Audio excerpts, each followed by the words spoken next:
Welcome to Behavioral Health Today, a Triad production. I'm your host, Dr. Graham Taylor. My guest today is Karen Chung. Karen has 12 years of experience in the field of behavioral analysis and is the CEO and founder of Special Learning Incorporated, an education technology company that delivers web-based training, virtual supervision, and consultation for BCBAs anywhere in the world.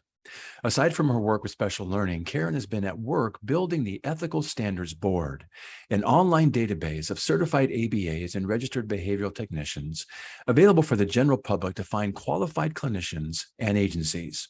Today, we're talking in our podcast about the behavioral analysis industry and the Ethics Standard Board. Karen, welcome to the show. Thanks, Graham. Happy to be here.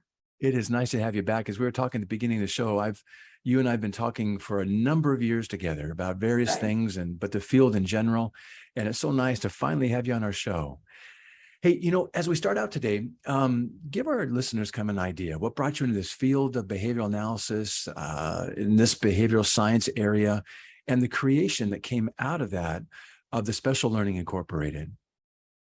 Okay, well, it's interesting, actually, when you talk to people in the field of behavior analysis, and then you ask them the question, well, what led you into the field? Generally, what you're going to hear is, well, it's kind of happenstance. I accidentally stumbled my way into this field. And the same with me. My background is in corporate, so I'm a CPA by training. And I spent many, first 15, 20 years of my life in corporate. And I happened to be working on a consulting assignment for a company called Brainy Baby, and they have early childhood development DVDs and books and such. We were looking for a market expansion strategy.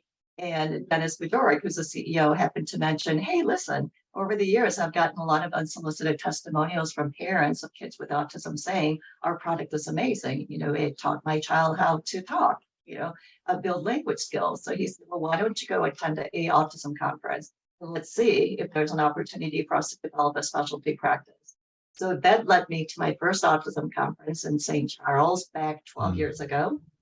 And Graham, it's kind of funny because, I come from corporate. So when you typically attend like a trade show, industry trade show, it's really nicely set up and it's really organized. Autism Conference is a parent organization, parent advocacy organization. And my first impression was, oh my gosh, this is like a disorganized, chaotic mess. But back then, the field of autism was very, very grassroots. Yes. So I was walking around, happened to meet a couple of behavior analysts, board certified behavior analysts, and had a conversation with them. And one of them was kind enough to actually sit me down and explain to me about autism as a condition, because prior to this, I didn't have any background in education or healthcare. So I had no idea. I just heard of autism, but didn't really even understand what that meant. So, and then she started to talk about this intervention called applied behavior analysis. And I remember listening and thinking, oh my gosh, there's this almost like this magical intervention that if applied properly can allow kids to achieve 50% success in being able to mainstream, regardless of where they fall on the spectrum. And I thought, this is amazing. That's pretty exciting. I found out crazy, right? When you think about developmental, the challenges that people experience and the interventions. I don't know of any other intervention with that level of success. And it's been replicated many, many times. But the problem that I saw that the field was experiencing was that we didn't have enough behavior analysts to provide the intervention. So back, rolling in 12 years ago, there were only 16,200 behavior analysts in the world. Can you imagine? People with autism, you're talking about hundreds of millions of people, and you have 16,200 professionals that are able to provide this. And the more I learned about applied behavior analysis and learned, really, this isn't something that you need to go to medical school for. There obviously, when you're a behavior analyst, you're experts in behavior, you're capable of doing very sophisticated intervention, but there's some basic intervention that you can teach anybody to do. You can teach parents to do, to siblings, babysitters. So my thought was, there's this amazing opportunity to bring this technology to the world. And me putting on the business, person's hat, thought, okay, well, we have technology that can allow us to access, people, no matter where they're located, as long as there's a broadband connection. And so that got me into the field of applied behavior analysis back 12 years ago, and really just kind of thinking about, it wasn't fair. that this amazing technology existed, but it was only available to such a small group of people. And if there were elements of this that we can take and use training as a platform to teach other people to do that and literally bring applied behavior analysis to the world, the amount of impact that we can generate was going to be, be able to, touch the lives of hundreds of millions of people. So that's been the mission of, special learning ever since. When you talk about the need in this area, it is immense worldwide. Yes. We're just, I think, beginning to fully appreciate that. Part of what you're sharing right now, part of, I think, what all of our talks have been about, is we've talked kind of offline and over the years about the significant need in this area. Yeah. When we're talking about this area, let's define it just a wee bit more. You're starting already to do it, but when we talk about this field of behavioral analysis, in terms of diagnostic, kind of a patient base that people are working with, some of the treatments that are being done, and the history of this industry. And then we'll go a little bit further in just a moment, but give us a little bit of a background. So you're a psychologist, you understand principles of behavior, and applied behavior analysis it's a science. So it's a methodology or an intervention. So it's not a drug kind of methodology, and probably not even talk therapy as well, because it's a very disciplined way of manipulating environments. Yes. And using positive reinforcement typically, sometimes negative reinforcement, which isn't punishment procedures, no. But sometimes punishment as well to change people's behavior. And so there's two different things that the power of applied behavior analysis, and the way I think about this, are in two ways. One is when you have somebody with autism, with an autism diagnosis, what you're dealing with are a bunch of deficits, right? So you have somebody that typically has behavior issues that has to be managed. And then you have a bunch of skills deficits. So they might have sensory related issues, but they might not have language. And so the power of applied behavior analysis is, I don't know of any other intervention that's as powerful as ABA in managing behavior. And that's incredibly important, because obviously, unless you're able to manage that behavior, then how do you ever get a person to be in a state of learning? So the other side of applied behavior analysis is in skill acquisition. And, you think about people with autism, it's not that they don't have that cognitive ability. They're just different, right? They have a different way of learning. And so the traditional way of teaching isn't going to be effective. So when you think about applied behavior analysis, a very simple way to look at it is it's just a different way of teaching. So it's higher intensity, because people with autism need a lot more repetition.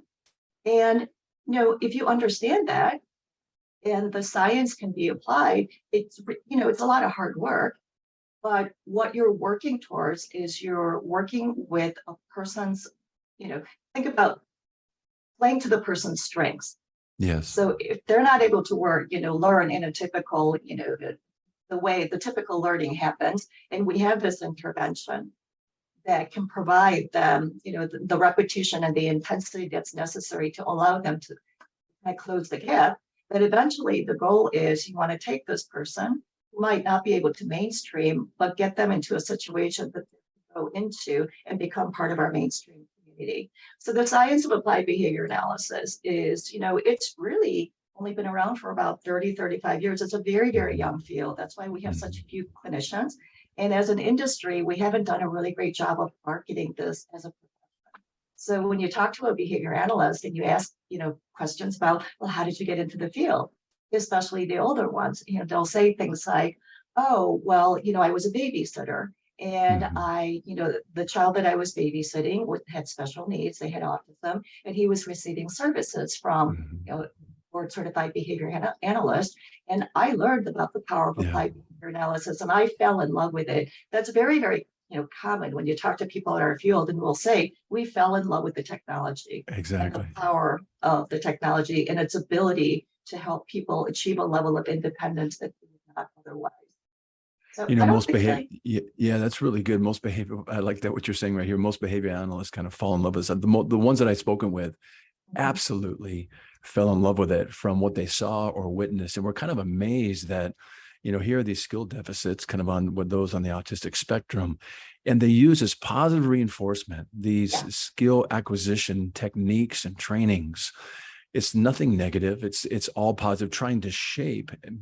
Exactly. Well, what you said was a really good point. It's building upon their strengths to shape additional skills, acquisition of different areas of deficit, and to watch the transformation, and then to watch these kids be able to integrate the way you're saying is such a hopeful thing. We're talking and we're using some terms here: behavior analysts, registered behavioral technicians. Break down for us who is in this field professionally. Okay. Let me go back and address the other part of the question that I didn't. So this is a science of behavior that's based upon Skinner's work. Obviously, you're very familiar with Skinner. And it is, behaviorist principles have been around for a long, long time. And it's part of our lexicon. But the ability to actually take it and then apply it to human beings, it's turned into, this is why we call applied behavior analysis, right? Because behavior analysis has been around for a long time. And now, we've been able to take that and then turn it into a science. We've been able to implement that and shape people's behavior and, to be able to make progress. So autism, ABA is incredibly effective within the field of applied behavior analysis. The experts are what we call they're certified, right? Board Certified Behavior Analyst. And there's an organization that governs the field of applied behavior analysis, and it's called the Behavior Analyst Certification Board. And so BCBAs, there are 3 different levels of Board Certified Behavior Analysts. So typically about 80% of BCBAs, the acronym, there's lots of acronyms in our field, they have a master's degree. And so it's a master's degree level. And then there are about 5% of BCBAs, 10% actually, they're at the PhD level. And so they're called BCBAD, so Board Certified Behavior Analyst -D doctoral. And then there's a 3rd level, which is BCABA, Board Certified Assistant Behavior Analyst. And those are at the bachelor's level. That credential is being phased out kind of slowly, unfortunately, because our field is completely driven by reimbursements. And, there are 2 different, typically the service delivery model is 2 different tiers. So you have the board certified behavior analysts that are doing the assessments, so skills assessments, not diagnostic assessments, but doing the skills assessments to identify the gaps and the deficits that we're working with. And then they're developing an ABA program. And the people that go and implement the program will be working with the student, one-to-one in person, because ABA is delivered in person, we call them behavior technicians. As the definition, and that role has been around for a long time. Back in 2014 or so, BCBA or the BACB decided to actually create this designation called registered behavior technician. Because while behavior technicians have been around for a long time, it wasn't regulated. And there wasn't any kind of consistency in terms of the amount of training and the requirements to become an RBT. And the impetus for that was when insurance companies, by state, were having to provide reimbursements. So private insurance companies had to provide reimbursement for services. ABA therapy is very, very expensive. What they're looking for is a credential network. And so we had a credential network of BCBAs, but we didn't have a credential network of BTs. And so the BACB created this. In order for you to become a registered behavior technician, you need a high school degree, 40 hours worth of training, structured training, and there's a competency assessment, meaning that the person that's going through the training has to be evaluated by a BCBA to demonstrate their skills. And once they pass that, then there's a board level exam. And then you become a credentialed registered behavior technician. It's amazing when you think about it. Right now, I mentioned to you when I started in the field 12 years ago, there were 16,200 BCBAs. Right now, there's about 65,000 BCBAs, which is a good growth. But still, I'm thinking we're probably about another 50,000 short of BCBAs. So our field is chronically trying to catch up because the demand for ABA services, which has primarily been driven by insurance companies providing access and reimbursement, has swelled up so much that we can't meet the demand that's out there. So now going back to the RBT credential, it's brand new, created in 2014. Right now, between 2014 and now, the field has about 120,000 registered behavior technicians. And I will tell you, we're probably about 100,000 technicians short. So this is what we're constantly Hold on just one working second, with. Karen. Hold on just one second. I have sometimes with ear pods, there's a little bit of a break where we couldn't hear that. Yeah, Maybe- actually that's correct. Hey, Karen, maybe Yeah. can we Sticking out. switch your headphones off? What's happening is that because it's Bluetooth, there's like somewhat of a delay and you kind of in and out. And so what I'm hearing is that you're talking and then you'll hit certain tones in your speech and the microphone can't pick that up.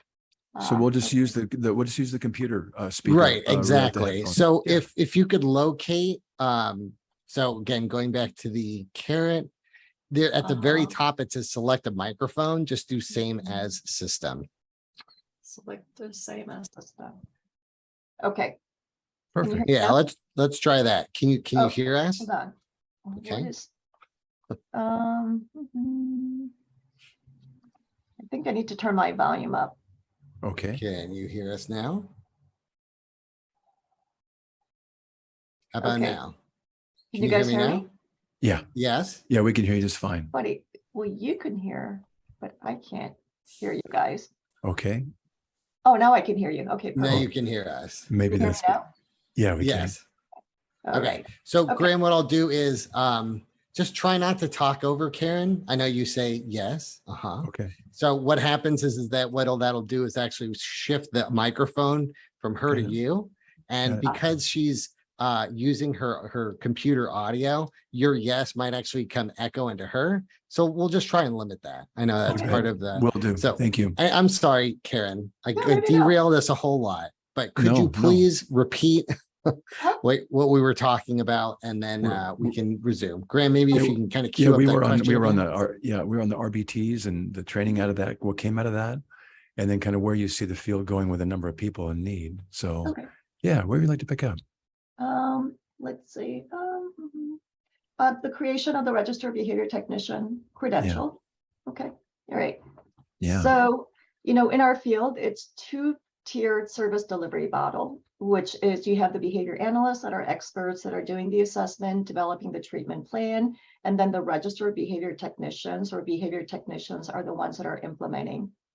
And in our field right now, this is it's a newly created credential that was only created in 2014.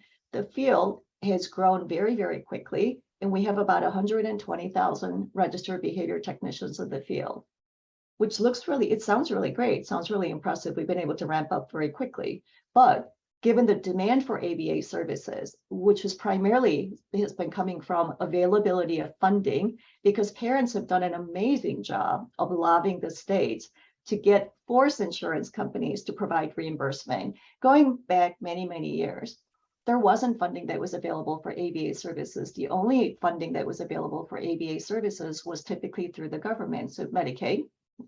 And, we have the Medicaid waiver program, which is wonderful that the service is out there. But what we were dealing with was parents, going on wait lists for years and years and years. So there's this funding mechanism that's available, but, we didn't have sufficient funds. So what parents were doing is they were paying for ABA services out of pocket.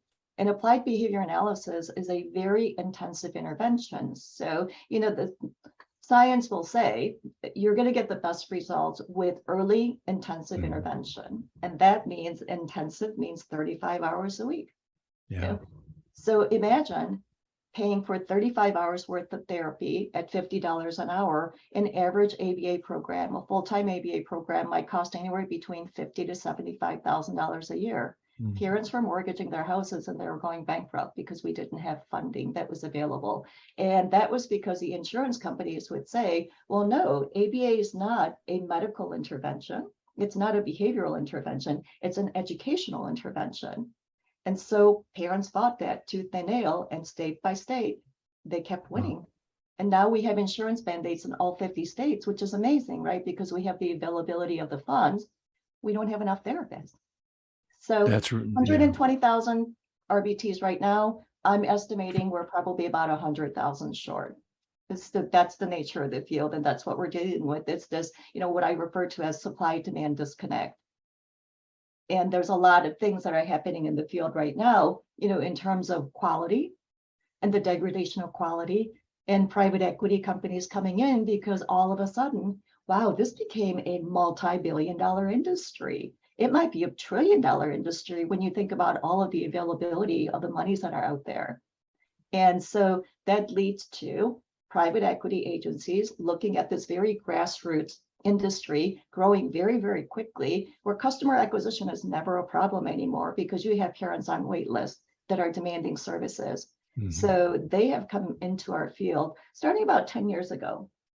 And Karen, if you wouldn't mind, Yeah. I want to kind of highlight this piece right here, because this is an area where you have particular concern. This is a Yes. field that is young, Yes. relatively, and this is a group of professionals that is, growing over time. Right. There's clearly a need and a demand for the services Right. for these children, and there's increased funding beginning to occur. So there's some great momentum going. Yes. But there's also a real concern that when there's money and when things are growing, Mhm. for certain directions to be taken, maybe even with large equity firms, et cetera, to come in. And this is where some of your concern and some of the challenges you're seeing in this field are emerging. And I want to get into the ethical standards board that you're also developing too. But tell us your concerns as this field grows and people come into it more and more, and some services are starting, funding is there. There's an inherent concern in terms of the degradation of the treatment being provided and the treatment quality. Share with us those concerns, if you would. So when you think about people's motivation, and generally prior to private equity coming into our field, the people that were starting ABA agencies and providing services were, a lot of them were therapists, they were behavior analysts, or clinicians, healthcare providers, or maybe they were parents, who had kids on the spectrum, were looking for services but couldn't find services, so they decided to start, create their own business. So the inherent motivation of the individuals historically that founded our agencies were they wanted to help. They saw a need in the marketplace and they wanted to help. And so they created this organization, these ABA agencies. It wasn't about how much money can I make. It was about there's this really desperate need and there's this amazing intervention and we can help improve people's lives. And so that was the motivation of, the agencies that were started, the organizations. And you think about the nature and the motivation behind an equity-backed company, a private equity-backed company, it's a business model, very, very successful business model. Private equity's business model is you go out there, create a fund, you raise money, lots and lots of money, hundreds of billions of dollars, and then now you have to deploy that money. So you take that money and you make acquisitions of businesses and you try to scale that up as quickly as possible. But the game is we're going to get in and we're going to get out. And so typically the exit that people are looking for, private equity-backed companies, it's 5 to 7 years. So you take this grassroots industry that was filled with well-intentioned people who was really passionate about being able to make a difference in the lives of wanting to help people. And then those agencies, same organizations, get bought up by private equity companies. And the mission of the organization, the stated mission might be the same, but the true motivation and the driver behind the reason the business exists is we want to make as much money as possible, as quickly as possible, so that we can sell at the highest multiple to another buyer, and then we can come in and come out. So, we think about, I don't even know right now, there's about 200 and I think that they have said that there's about 250 transactions that have been done in our field that involve private equity. In the beginning, when private equity were coming in and they were acquiring businesses, they were acquiring these businesses at crazy multiples, 20, 30 times, not earnings, revenues. So now, you have these behavior analysts that created this organization, grew it to a certain point, and they're able to walk away with 10, 20, 30, $50 million. Money is a huge motivator. Yeah. And so these organizations come in and what do? They're looking to improve their bottom line. And how they're improving the bottom line is not really focusing on quality outcomes. It's about where can I cut costs?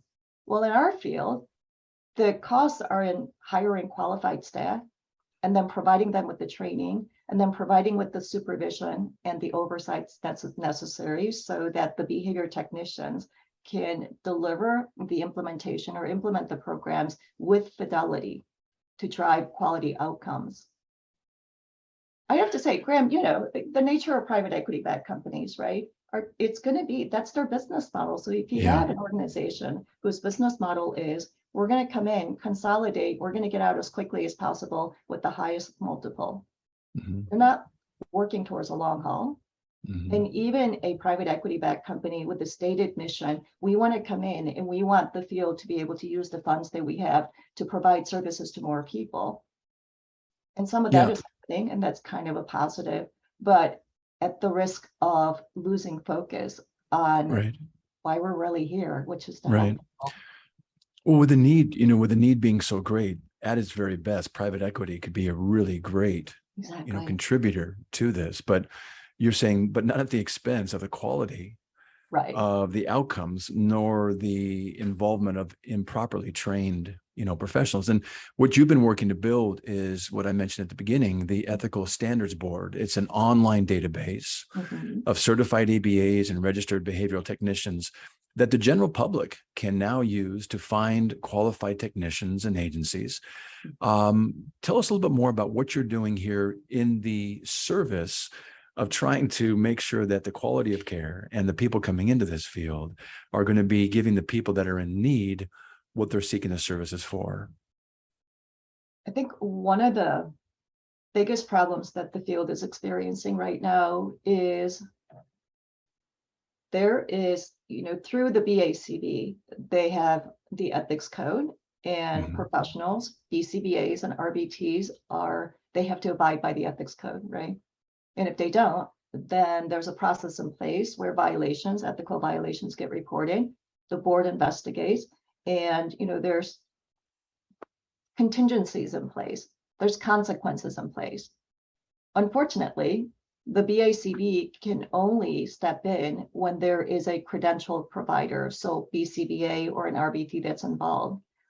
Private equity-backed companies are not owned by BCBAs anymore.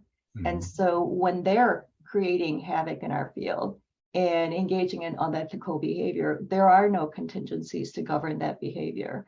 So the creation of the Ethics Standards Board of ABA providers is to create a mechanism whereby there are ethical guidelines that agencies have to follow. Quality outcomes is something that we're working towards, and it's a system of accountability and controls. And so publishing and disseminating the ethics code that is applicable so that these are provider organizations, not the individuals, but organizations themselves must abide by, and a method to report violations and for us to investigate that. And really what it is transparency of information, because I've always felt, and the reason I got into this business was, as long as you provide people with actionable, relevant information, people are very intelligent and they'll make decisions. So through the ethics board, the Ethics Standards Board, we have an ethics scorecard that we'll be launching, and every agency will be requested to complete the ethics scorecard. And obviously people lie, right? They're going to do whatever it is that they want. So it's not just the agencies themselves that will be completing the scorecard.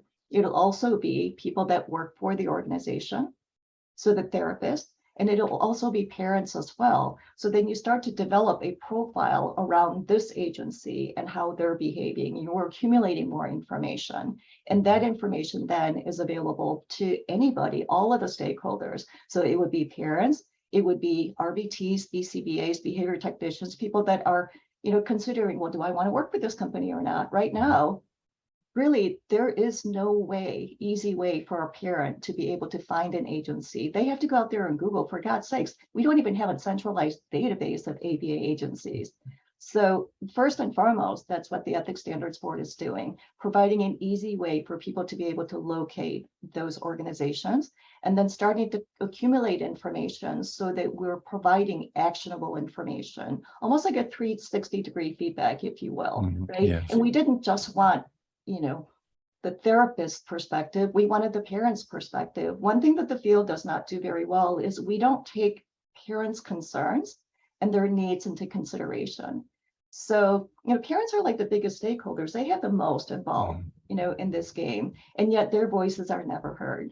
And I'm sure that it's probably very, very frustrating for a parent, to put the lives of their children in the hands of a bunch of people, professionals, and yet the professionals don't include them in, developing the treatment plan. They don't integrate, so we don't do that very well. So what we want to do is we want to hear what the field has to say, but we also want to hear about what parents think as well, because, ultimately at the end of the day, when you're talking about outcomes, what matters is, what does a parent think? And Yeah. we don't take that into consideration. I think that kind of feedback is terrific. I love this idea of kind of, our fields self-monitoring, kind of in that 360 Exactly. feedback you're describing, and the opportunity through identifying, what are good controls to have in an organization, or standards of care that we would want to identify and label, and methods for violations being reported, or scorecards, so that we can identify quality. This is an opportunity to, like you're saying, identify quality organizations that those that are kind of searching on the web, or they don't know what they don't know about what they're really even looking for, but to identify and name these organizations as quality, the way you're describing with scorecards, to give them some feedback. And then it sounds like it's also inviting the parents' feedback, so that other parents can have almost like, the reviews to read, to know that what they're going to be bringing their children to is something of benefit, that's something that's ethically driven, and kind of morally, in the right place. So I really, really like this idea. Where do you see, maybe ideally in the next, 3-5 years, this ethics standard board going? Where'd you like to see it go? There's positive reinforcement, and then there's punishment procedures, and there's negative reinforcement. And so unfortunately in our field right now, there are a lot of agencies, typically larger agencies, that are financially motivated. And I'm not going to say private equity, because it's not just private equity firms that are financially motivated, as well. Do we want to stop, Peter? You're holding up a sign. I didn't see what you. We're good to go. Yeah, we're kind of coming home anyway. So you're doing a perfect job. No, stay with it. Stay with it. Perfect. Yeah. All right. Well, what the heck was I talking about? No, I was talking about the private equity. We're kind of about, quality services. Sure. And ethics. So the transparency of information in terms of the scorecard, who's doing a good job, who's not doing a great job, who's behaving ethically, who's not behaving unethically, that's going to allow people to make decisions about, I want to receive services from this agency, I want to go work for this company, or I'm going to avoid them, like, they're like they're the devil. And unfortunately, the egregious nature of discontinuation of services that's happening right now, and literally clients being fired because of private equity-backed businesses are getting into, because they're expanding very, very quickly without doing the necessary analysis. And then they enter the market and decide, because of reimbursement, typically it's based on reimbursement, they can't make money, or they can't get access to talent. And so they're leaving. But rather than doing it ethically and transitioning for the client who's receiving services to receive services from another organization, they're moving right out without any notification to parents as well. So that information we want to share, because we want to be able to say, okay, everybody avoid LME like they're the devil, because that's exactly what they did. They decided to pull out of a bunch of states because they weren't making money. And rather than providing parents with any chance to transition to another organization, they literally gave them 1-day notice. And they fired staff and treated them the same. There's nothing ethical about that kind of behavior. We want to bring that information to the mainstream so people understand that this is what this organization is doing. So that's one way to do that. So shift and support those organizations that are behaving ethically, that are doing quality work, really outcomes oriented, that have opportunities for RBTs to find a career path, the mentorship, the ongoing training where they can develop the skills and be successful in that organization. But it's only partially solving the problem. What we need to be doing is we need to be establishing standards and providing everybody in the, the industry a way for them to change their business practices. So what we're looking to do is, and I believe, well, if we can establish best practices and some principles, and we share that with everybody that is in the field, then, everybody needs to make money. These are organizations that need to make money. Even private equity-backed companies, they need to survive. If they have, the deservedly develop this reputation where they, mistreat their staff, they're essentially become a, insurance, reimbursement billing mill type of a thing.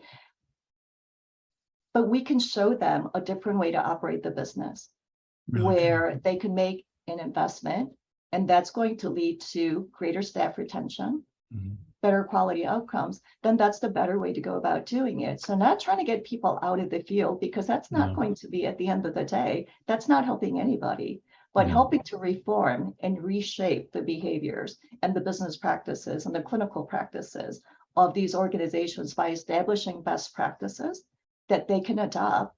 Then we help elevate the quality of outcomes of everybody that's in the field. So that's where I want to go. Yeah, and what you're really talking about is using the science behind this field to shape the practitioners and the organizations that are providing the services. So I really like that piece. For those that want to find out more about special learning, about you, about this ethical standards boards, give us some links and some ways for people to learn more about you, maybe even get in contact with you out of interest. Sure. Well, first of all, I'll give you, share my email address. It's kchung@special-learning.com. Special Learning, the website is www.special-learning.com.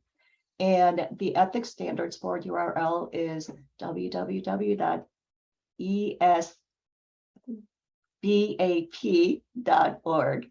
Right now, what we have is it's a database of ABA organizations, but we're going to start to do an industry-wide survey so that we can append to that the information that we were talking about, the quality outcomes, the scorecard. The scorecard is really important. Our business is very, very complicated, but you can look at a couple different dimensions and figure out whether an organization is making the investment or not making the investment. So looking at turnover, at the BCBA level, turnover at the RBT level, key indicator, also the amount of investment that they're making in training and education, and also the supervision, what percentage of, time are RBTs being supervised. According to the board, minimum amount of supervision that an RBT requires is 5% of the hours that they work. Quality organizations know 5% is the bare minimum, and they'll offer 15% supervision. So we can tell just by less than 10 questions, tell pretty quickly about the business practices and whether that's adding to, driving quality outcomes, or people are not making the investment in the staff and the training. And what the, eventual outcome is going to be if you keep sacrificing quality. Yeah, really good. Well, Karen, it's been great to have you on the show and to have you kind of expand upon what this whole field is about, this science in this field. And I love the work you're doing to ensure the quality that you clearly have a heart for this, the quality that you want to ensure, the standards you want to put into place, and the accountability that you want to have in the field, which is really what we should be doing in this field, so that those, again, that are seeking these services that are very vulnerable population, including their parents, so much need to have certainty and confidence in what they're going to be bringing into their home and into the lives of their children.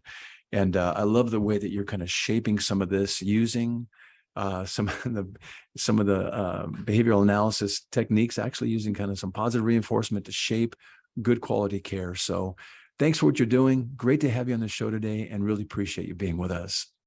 Great to see you. Thank you, Peter, for everything. Graham, let's keep talking, because there's a lot of different things that we could be doing together. Our field has such great need. It's so sad what we're doing right now. I would love to do that. It'd be great to be part of the expansion. That's a positive expansion. So I would love to have you back on the show and kind of see what continues to grow and how we can be of support around some of the things you're doing as well.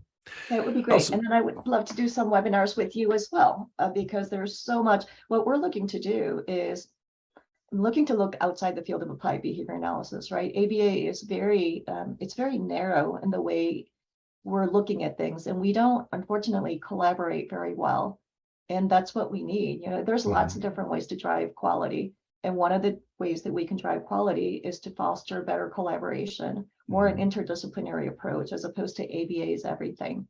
And that's what's really damaging our field right now, is that the insurance mandate's been fantastic, but we have some states where when you get an autism diagnosis, the only intervention that's made available is ABA. ABA is not a panacea for everything. It's good for certain things.